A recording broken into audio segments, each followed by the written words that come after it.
So hello everyone and welcome back to my channel. In today's video we are going to be understanding three most important critical terms given by T.S. Eliot, which is theory of impersonality, objective correlative and unification of sensibility. आप English literature के किसी भी exam में appear कर रहे हो, आपको T.S. Eliot को एज अ राइटर पढ़ना बहुत ज्यादा जरूरी है। ये एक पोएट है, ये एक प्ले राइट है एंड ये एक क्रिटिक है और इनके क्रिटिसिज्म और इनके क्रिटिकल टर्म से हमेशा आपको क्वेश्चंस देखने को मिलेंगे। मैं आज के इस वीडियो में ना सिर्फ आपको इन टर्म्स को इतनी आसान एग्जांपल्स के थ्रू एक्सप्लेन करूंगी, बल्कि इनके क्वेश्चंस भी आपको कराकर भेजूंगी ताकि आप यहां से कॉन्फिडेंट जाएं। टी.एस. इलियट के बारे में एज आई टोल्ड यू कि ये एक पोएट है, प्ले राइट है और एक क्रिटिक है, तो इनके तीनों सेक्शंस एंड फील्ड्स की जो भी वर्क है वो आपको अच्छी तरीके से पता होने चाहिए या फिर आपने उसकी एक प्रॉपर लिस्ट बनाई होनी चाहिए। I have already made a separate video on that particular section, तो आप जरूर से उस लिस्ट को जाके इस वीडियो को देख के कंज्यूम कर सकते हैं, उसको पढ़ना स्टार्ट कर सकते हैं। ये एक क्रिटिक थे 20th सेंचुरी के, जो कि मॉडर्न एरा के दी मोस्ट इंपॉर्टेंट क्रिटिक माने जाते हैं। ये पहले एक टीचर रहे हैं, ये बैंकर रहे हैं और इनका लिखना ऐसा था कि बिल्कुल फ्री टाइम में ये अपने वर्क्स को लिखा करते थे। एजरा पाउंड ने इनको फुल टाइम क्रिटिक या फिर राइटर बनाने में बहुत बड़ा योगदान दिया है। वो कहते थे कि इनकी राइटिंग्स बहुत ज्यादा अच्छी है एंड इन्होंने ट्रांसफॉर्म किया इनको into being a full time writer और अ पोएट और अ क्रिटिक। क्रिटिसिज्म के बारे में अगर बात करें तो आपको अभी ही अपने नोट्स में इन सभी वर्क्स की लिस्ट को तुरंत लिख लेना चाहिए और उसको अच्छे से रट लेना चाहिए, because T S. Eliot is not that writer जिसको आप इग्नोर मार दें। इनके वर्क्स की आपको डिटेल में पढ़ाई करनी है एंड इसके टाइटल भी आपको अच्छी तरीके से लर्न होने चाहिए विद द डेट, क्योंकि टी.एस. इलियट से क्रोनोलॉजी बेस्ड क्वेश्चंस बहुत ज्यादा पूछे जाते हैं। यहाँ पे मैंने आपको 8 वर्क्स इनक्लोज किए हैं जो आपको अच्छी तरीके से रटे होने चाहिए, जिसमें से 4 जो मेजर एसेज है इनके वो हैं the metaphysical poets, Hamlet and his problems, tradition and individual talent and function of criticism. तो जरूर से आप इन एसेज को डिटेल में जाके पढ़िए। अगर आप इनको एक ही जगह पर विदाउट एनी कंफ्यूजन पढ़ना चाहते हो प्रॉपर सेग्रीगेटेड मैनर में, तो आप मेरे कोर्स को भी जरूर से चेकआउट कर सकते हैं, जहां पे मैंने ग्रीक क्रिटिक से लेके मॉडर्न क्रिटिक तक के हर क्रिटिक को पढ़ा के रखा है all at one place along with questions. So do go and check them out. बात करेंगे हम लोग इनके सबसे पहले क्रिटिकल टर्म के बारे में, जो कि है थ्योरी ऑफ इम्पर्सनैलिटी। मैं आपको जरूर से बताऊंगी कि कौन सा टर्म कौन से वर्क में अपीयर कर रहा है, उसको अपने नोट्स में जरूर से लिखिएगा, क्योंकि अक्सर आपके एग्जाम में पूछा जाता है या फिर आपको बीइंग अ लिटरेचर स्टूडेंट पता लगाना ही पड़ता है कि ये वाला जो इंपॉर्टेंट क्रिटिकल टर्म है कौन से इंपॉर्टेंट क्रिटिकल एसे में आया है, तो वो आप जरूर से अपने नोट्स में हाईलाइट करके लिखिएगा। इम्पर्सनैलिटी की जो इनकी थ्योरी है वो आपको ट्रेडिशन एंड इंडिविजुअल टैलेंट वाले एसे के अंदर दिख जाएगी। ये एसे अपने आप में बहुत ज्यादा इंपॉर्टेंट है, तो मेक श्योर आपने इसको डिटेल में पढ़ा हो। इस पर्टिकुलर थ्योरी के थ्रू ये कहने की कोशिश करते हैं कि एक पोएट के पर्सनल इमोशंस और उसकी पर्सनालिटी को कभी भी उसके वर्क में डोमिनेट होते हुए नहीं दिखना चाहिए। इसका मैं आपको इतना अच्छा एग्जांपल दूंगी कि आप लोग कभी भी इस पर्टिकुलर थ्योरी को नहीं बोलेंगे। हम लोग अक्सर हमारे फैमिली में या फ्रेंड्स में जब किसी का बर्थडे होता है तो किसी केक शॉप में या बेकरी शॉप में जाते हैं और केक खरीदते हैं। हम लोग जो केक खरीद के आते हैं वो हमारे लिए एक प्रोडक्ट होता है। उसको बनाया किसने होता है? एक आर्टिस्ट ने, मतलब कि एक बेकर ने।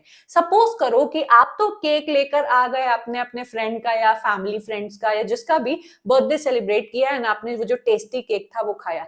इमेजिन करिए कि हो सकता है कि वो बेकर जब उस केक को बना रहा हो तो वो बहुत गुस्से में हो सकता है कि उसको बॉस ने बहुत अच्छी खासी फटकार लगाई हो, डांटा हो किसी बात को लेके। घर से वो जब आया हो तो अपनी बीवी से लड़ाई करके आया हो, देन कस्टमर से भी उसकी कोई झड़प हो गई हो। केक जो उसने बनाया हो वो बहुत ज्यादा गुस्से में एंड बहुत ज्यादा दुखी मन से बनाया हो। हम लोग जब उस केक को लेकर आए, हम लोग ने अपना बर्थडे सेलिब्रेट किया, कहीं से भी उस केक में हम लोग को नहीं दिखाई दिया कि बेकर का गुस्सा, बेकर की सैडनेस या बेकर की बीवी से लड़ाई हम लोग को दिखाई देती है। उस केक को एज अ प्रोडक्ट जब हम लोग कंज्यूम करते हैं तो हम लोग उसकी सॉफ्टनेस को देखते हैं, उसकी सुंदरता को देखते हैं, वो कितना टेस्टी बना हुआ है उसके बारे में हम लोग बात करते हैं, ना कि किसने बनाया है और उसके क्या पर्सनल इमोशंस थे उस केक को बनाते टाइम। यही बात आपके टी.एस. इलियट कह रहे हैं कि एक जो राइटर होता है, स्पेसिफिकली जो एक पोएट होता है, उसको अपने पर्सनल इमोशंस और अपनी पर्सनालिटी को बिल्कुल भी अपने काम के या अपनी पोएट्री के बीच में नहीं आने देना चाहिए। मतलब कि उसको एक ऑब्जेक्टिव पॉइंट ऑफ व्यू रखना चाहिए एंड ना कि सब्जेक्टिव पॉइंट ऑफ व्यू, कि वो अपने लाइफ में किसी कठिन दौर से गुजर रहा हो या फिर उसके किसी पर्टिकुलर ऑब्जेक्ट या फिर किसी चीज को लेके ऐसे कोई विचार हो, तो वो अपने काम में उसको उमड़ दे और अपनी सारी फीलिंग्स एंड इमोशंस पन्नों में उतार दे। एंड हम लोग जब उसके प्रोडक्ट को कंज्यूम करें ठीक एक केक की तरह, तो हम लोग को पता चले कि अच्छा यार, ये तो बेकर बड़ा गुस्से में था या फिर इसका दिल टूट गया था, अच्छा इसको तो घर से बाहर निकाल दिया गया था। कहने का मतलब कि आप जब एक पोएट्री को लिख रहे हो, if you are a good poet और अ गुड राइटर, तो आपको अपनी पर्सनल इमोशंस और अपनी पर्सनालिटी को बिल्कुल सरेंडर कर देना है। अ poet must surrender himself and sacrifice his personal emotions when he is writing a poetry, and this is what we call impersonality. हम लोग जब भी बोलते हैं कि नहीं ये बात मुझसे मत पूछो, ये मेरी बात बहुत पर्सनल है, you are trying to be impersonal, आप एक सोशल डिस्टेंसिंग बनाने की कोशिश करते हो अपने काम से, and this is what we call theory of impersonality.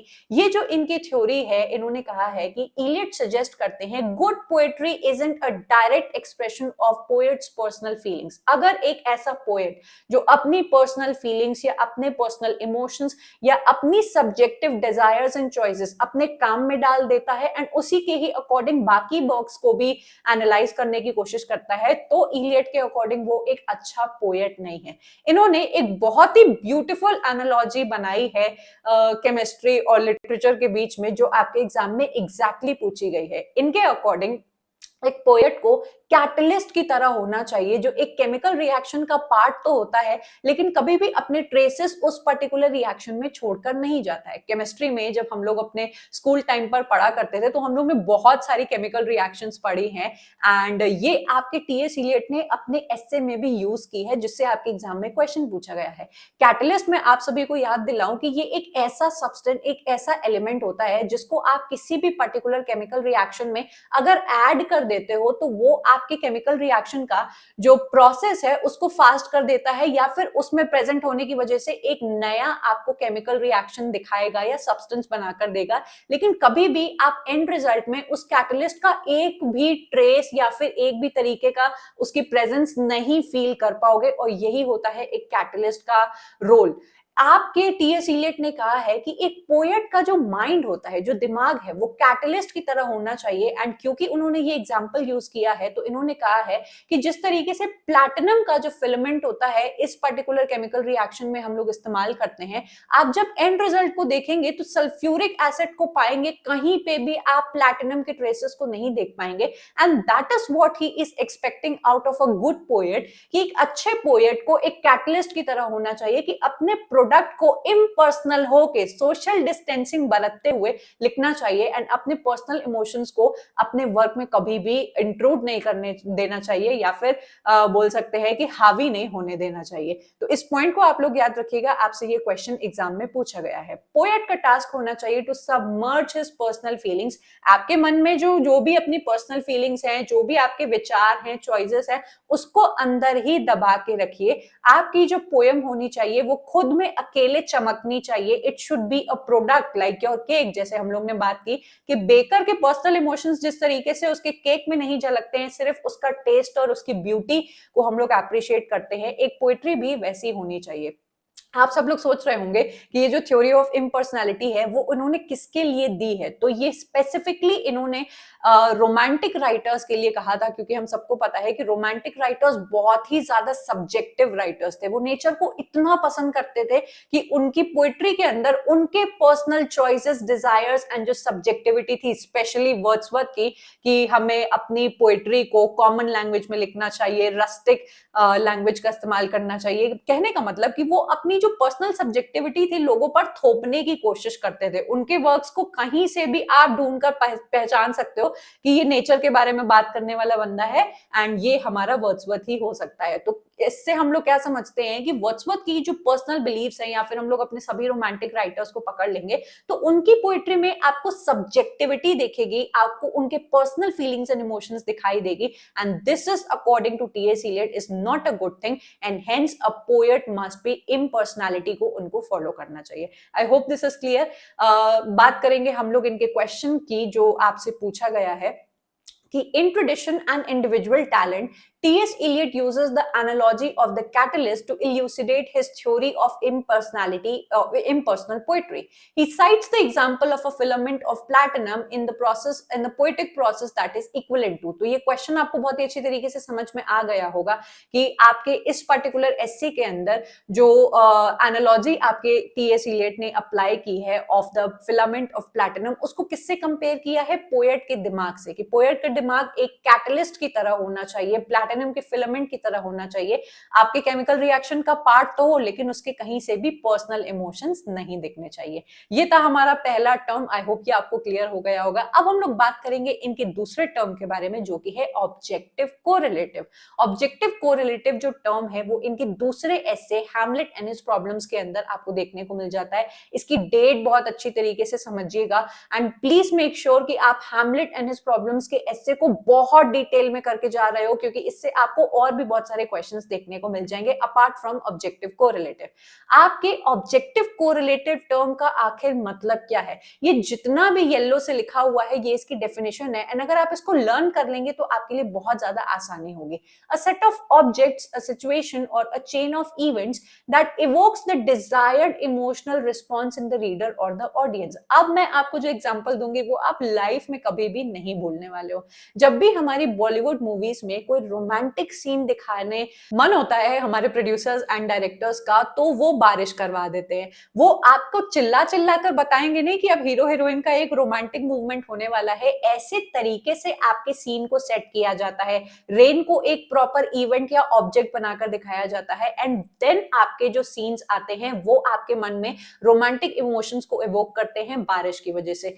अगर मैं इसका आपको दूसरा एग्जांपल लूं जो बहुत ही फेमस एग्जांपल है ऑब्जेक्टिव कोरिलेटिव का, कि हम सभी लोग ने 3 इडियट्स देखी है। जब राजू के घर में जाना होता है तीनों दोस्तों को एंड उसकी पॉवर्टी को दिखाना होता है, तो कोई आकर चिल्ला चिल्ला कर नहीं बोलता है कि राजू गरीब है, राजू गरीब है। उसके घर का इस तरीके से हम लोग को पिक्चराइजेशन करके दिखाया जाता है कि आपकी छत टपक रही है, जो बहन है वो बिन ब्याही बैठी हुई है, बाप उसका बीमार है, एंड जो माँ है उसने सालों से साड़ी ही नहीं बदली है। बहुत ही पॉवर्टी की कंडीशंस में ये लोग अपना गुजारा कर रहे हैं, बहुत ही कम पैसों के साथ। तो कोई भी यहाँ पर आपको आके बोलता नहीं है कि राजू गरीब है या फिर पॉवर्टी का सीन आप देखने वाले हो। इस तरीके से हमारे मन में इमोशंस को दिखाया जाता है using proper objects, proper situation and good chain of events, जिसको हम लोग कहते हैं ऑब्जेक्टिव कोरिलेटिव।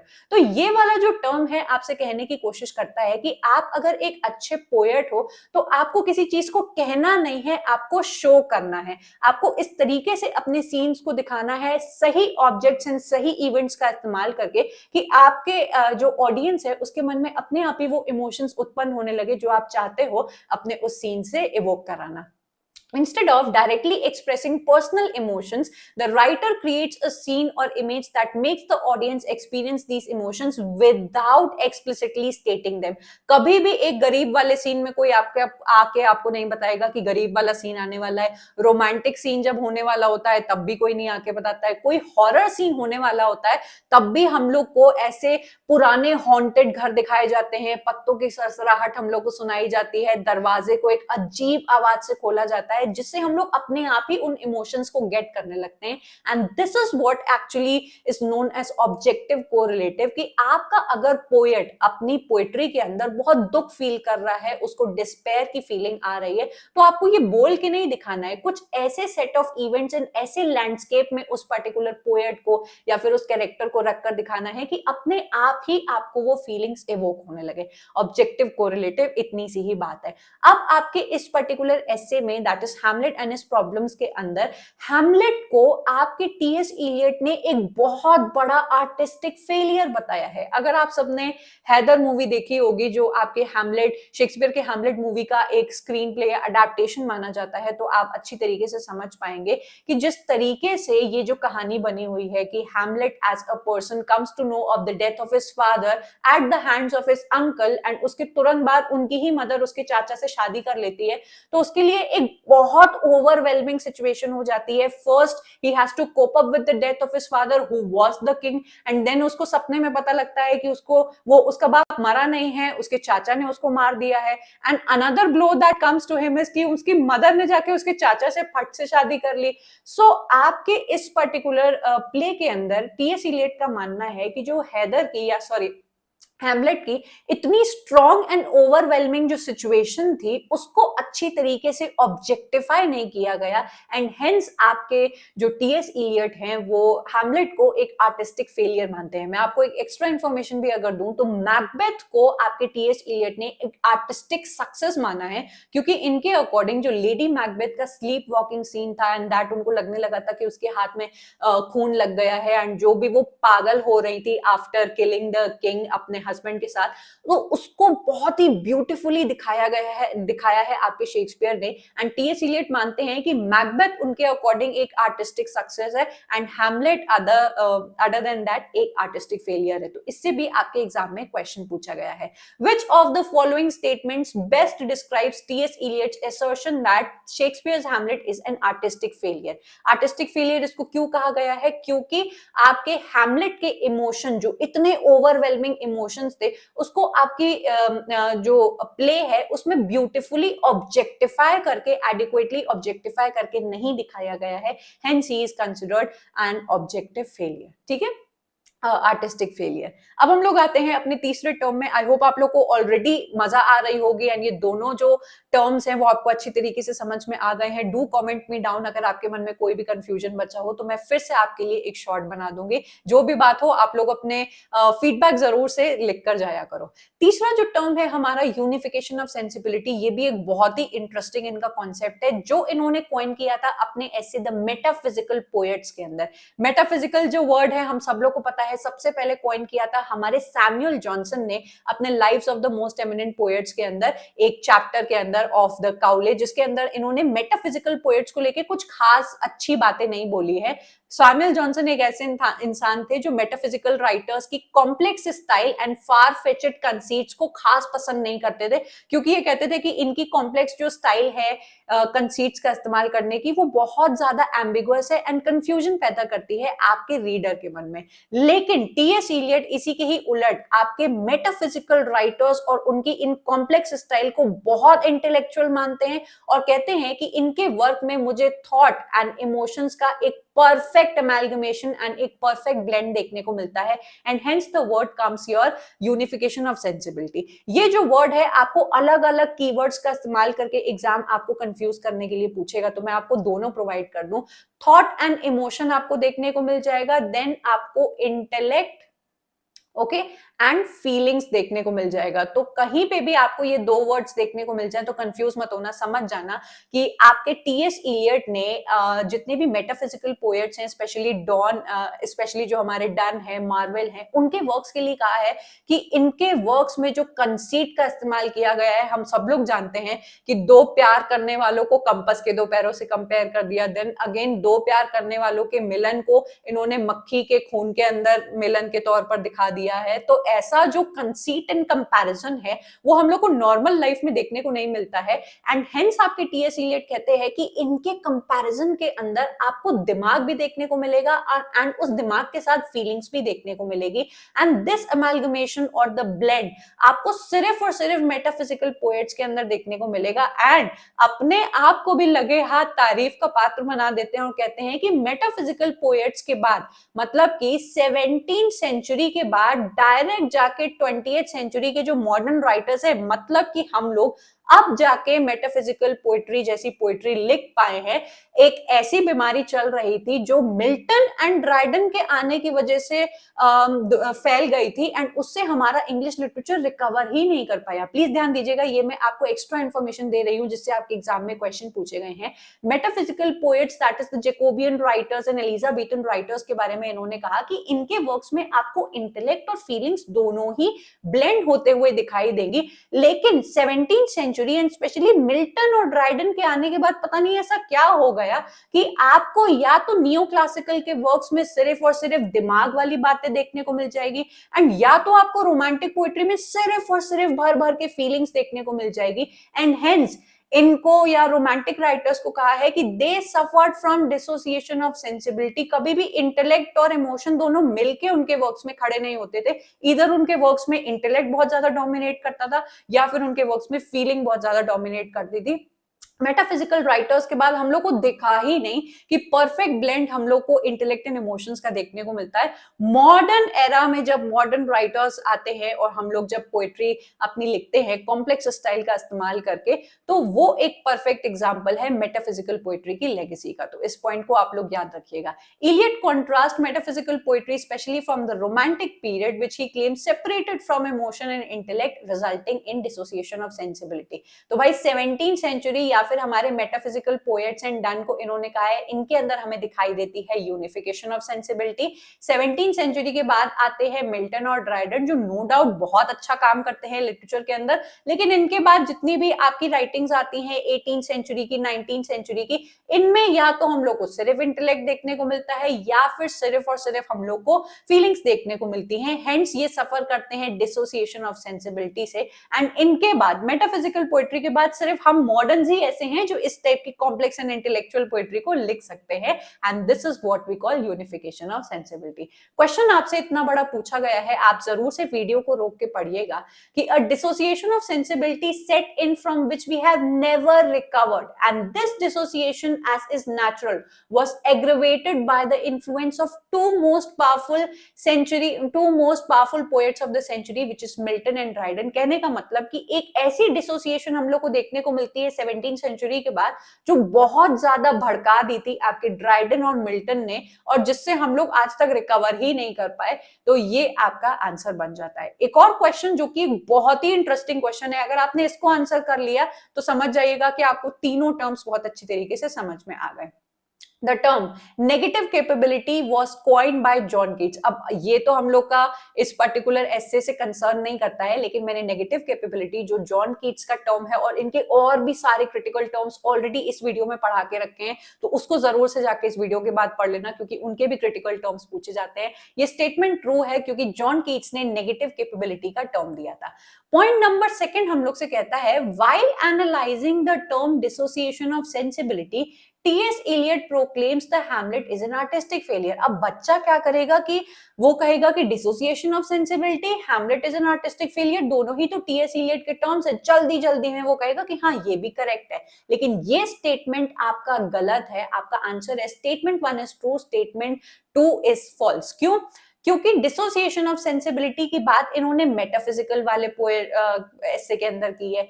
जो हैमलेट एक आर्टिस्टिक फेलियर है वो हैमलेट एंड हिज प्रॉब्लम्स में की है। तो इन दोनों को बहुत ही चालाकी से आपके यूजीसी नेट ने एक साथ रखा है ताकि बच्चे कंफ्यूज हो जाएं, जो कि आपको नहीं होना है। ये डिसोसिएशन ऑफ सेंसिबिलिटी की बात करते हैं मेटाफिजिकल राइटर्स के वाले एस्से में, एंड हैमलेट की बात करते हैं हैमलेट एंड हिज प्रॉब्लम्स वाले एस्से में, एंड ये आपका आंसर बन जाता है। आप अगर इन सभी को डिटेल में पढ़ना चाहते हैं, जो आपको यहाँ पर पूरी लिस्ट दिखाई दे रही है, तो प्लीज गो अहेड एंड आप मेरे लिटरेरी क्रिटिसिज्म के कोर्स को जरूर से एक बार जाके चेकआउट कर सकते हैं, जहां पर मैंने ग्रीक लिटरेचर से लेके पूरे मॉडर्न क्रिटिक्स तक के सभी राइटर्स को पढ़ाया है। एक एक क्वेश्चन को मैंने करा के रखा है जिससे आपको किसी भी तरीके का कंफ्यूजन नहीं बचेगा। आप चाहें तो मेरे बाकी कोर्सेज को भी चेकआउट कर सकते हैं, सभी के फ्री लिंक्स आपको मिल जाएंगे। आप वीडियोस देख सकते हैं, अपने आप को सेटिस्फाई करके तभी इन कोर्सेज का पार्ट बन सकते हैं। आप लोग को जरूर से एक सेक्शन को कंप्लीट करने के बाद उसके ही सेग्रीगेटेड क्वेश्चंस लगाने चाहिए। And if you want that, आप हमारे पीवाईक्यू टेस्ट सीरीज को बहुत ही इजीली अवेल करके किसी भी सेक्शन को, चाहे इंडियन लिटरेचर हो, लिटरेरी थ्योरी हो, ब्रिटिश लिटरेचर हो, उसके अलग से क्वेश्चंस निकाल के लगा सकते हो। मिसलेनियस क्वेश्चंस कभी भी आपको जज नहीं करने देते हैं कि कौन सा सेक्शन कितना अच्छा प्रिपेयर है, तो ये आपको फैसिलिटी यहाँ पे बहुत आसानी से मिल जाएगी। देन जिस तरीके से मैंने आज ये वीडियो पढ़ाया, मेरी कई सारी प्लेलिस्ट बनी हुई है जो आपकी स्टडीज में बहुत ज्यादा हेल्प करती हैं, तो मेक श्योर आपने उन प्लेलिस्ट को जरूर से देखा हो। एंड एट लास्ट आप मेरे दोनों channels which is WhatsApp and Telegram का पार्ट जरूर बनिए। यहाँ पे बच्चों को डेली बेसिस पे फ्री पीवाईक्यू टेस्ट सीरीज मिलती है, बोथ पेपर 1 एंड पेपर 2 की। आई एम श्योर आप इन फ्री सर्विसेज को मिस आउट नहीं करना चाहेंगे। सभी चीजों का जो लिंक है वो आपको डिस्क्रिप्शन में मिल जाएगा, बस क्लिक करो एंड आकर ज्वाइन कर लो। आई होप आपको आज का वीडियो बहुत अच्छा लगा होगा. Do comment me down and tell me कि आप इसी तरीके से कौन से न्यू क्रिटिकल टर्म्स को पढ़ना चाहोगे. तो I will definitely make a video for you and don't forget to check out my course even, जहां पर बहुत आप आसानी से पढ़ सकते हैं. So I am going to take your leave and I am going to meet you up next in yet another video. Up till then, bye and take care.